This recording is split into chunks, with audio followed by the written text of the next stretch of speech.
Good morning friends, I'm K Koteswara Reddy and aptitude trainer. ఈ వీడియోలో నేను నెక్స్ట్ క్వశ్చన్కి సొల్యూషన్ ఎక్స్ప్లెయిన్ చేస్తే ఇది సెట్ 1లో నుంచి 7th క్వశ్చన్. ఓకేనా, ఇది ఏసిన టాపిక్లో నుంచి.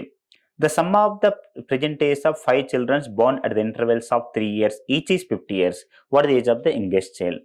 సపోజ్ యంగెస్ట్ ఎక్స్ అనుకుంటే next person age x plus 3, ఎందుకు 3 years గ్యాప్ కాబట్టి.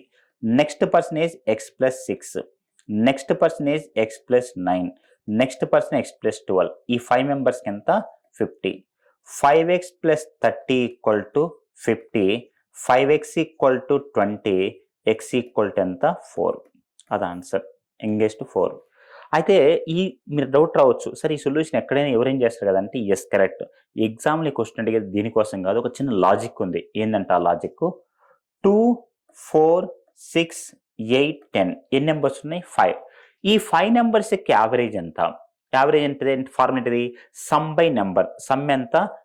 6, 12, 30/5 ఎంత? 6. కానీ ఇలా చేయకూడదు. లాజిక్ ఏంటంటే, వెన్ ద సిరీస్ ఏపీ అంటే ఆంధ్రప్రదేశ్ కాదు, అరుణాచల్ ప్రదేశ్ కాదు, arithmetic progression the middle number is the average. ఓకేనా, అలానే అర్థమెటిక్ ప్రోగ్రెషన్ మీకు తెలుస్తుంది, డిఫరెన్స్ సేమ్ ఉండాలి. ఇక్కడ డిఫరెన్స్ 2, ఇక్కడ 3. ఇక మిడిల్ నెంబర్ ఏంటిది? X plus 6 equal to average అంటే సమ్ 50/5 ఎంత? 10, X equal to 4.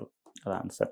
Me doubt రావచ్చు, సార్ 5 నెంబర్స్ కాబట్టి మిడిల్ నెంబర్ తీసుకుంటూ మరి 6 ఉంటే, ఒకవేళ 12 అవుతుంటే ఈ రెండే యాడ్ చేసి బై 2 చేయాలి. ఓకేనా, సో ఈ క్వశ్చన్ ఎందుకు కొడతారంటే ఏఎస్లో, when the series is arithmetic progression the middle number is the average. ఓకేనా, థ్యాంక్ యూ.